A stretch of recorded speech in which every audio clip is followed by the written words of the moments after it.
Αν νομίζεις ότι όλους τους γύρους είναι ίδια, κάνεις λάθος ή μάλλον δεν έχεις δοκιμάσει το πιο ποιοτικό και το καλύτερο γύρο του κόσμου, το Yaprak Döner. Το Yaprak Döner ετοιμάζεται και φτιάχνεται 100% και μόνο από μοσχαρίσιο κρέας και τα επιλεγμένα κομμάτια.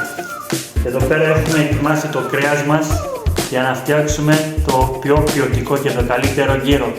Ακολούθησε με βήμα-βήμα, θα στο δείξω και θα σου αποδείξω ότι η Yaprak Döner είναι ο καλύτερος και ο πιο ποιοτικός στην κατηγορία του street food. Εδώ πέρα με τη βοήθεια της τεχνολογίας πηγαίνουμε στο δεύτερο επίπεδο.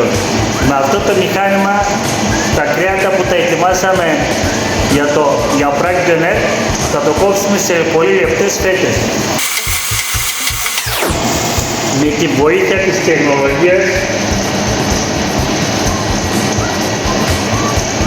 έχουμε καταφέρει και το δεύτερο επίπεδο. Μόλις τελειώνουμε με το κόψιμο του κρέατος μας, αμέσως μετά πηγαίνουμε για μαρινάδα.